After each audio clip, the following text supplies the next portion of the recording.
War and Waves. Archie was a good soldier after as his time on the Canadian forest. He was very good at shooting.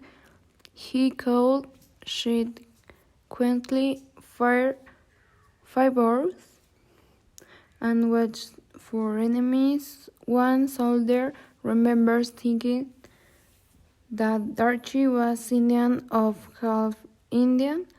Nobody could hide from enemy soldiers as well as Archie. The war was terrible. Tens of thousands of men died on both sides in the fields of Belgium. Archie saw it everywhere.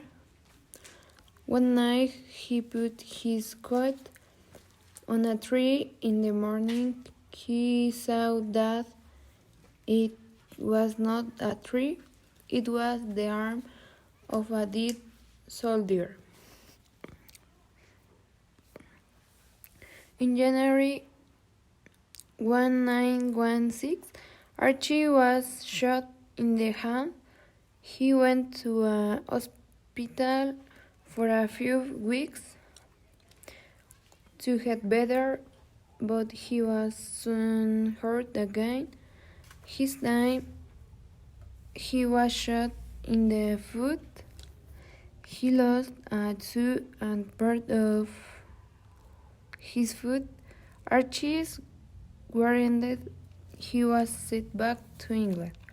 Years later, Royal spoke about the First World War. The war dog is a terrible lesson about the modern world. He said it was more savage than any native people.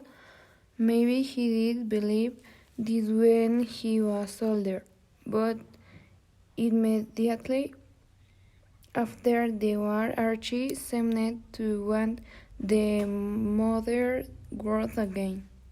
He spent a long time in hospitals in England.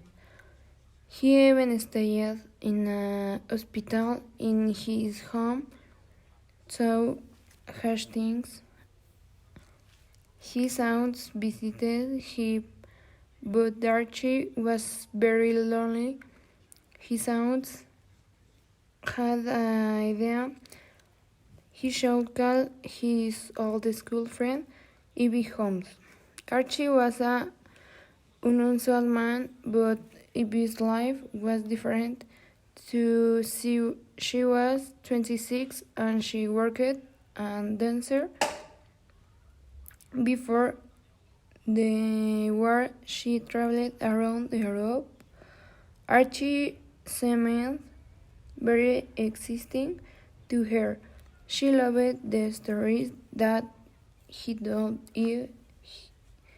Ivy helped him to get better after his terrible time in the war. The two became very close.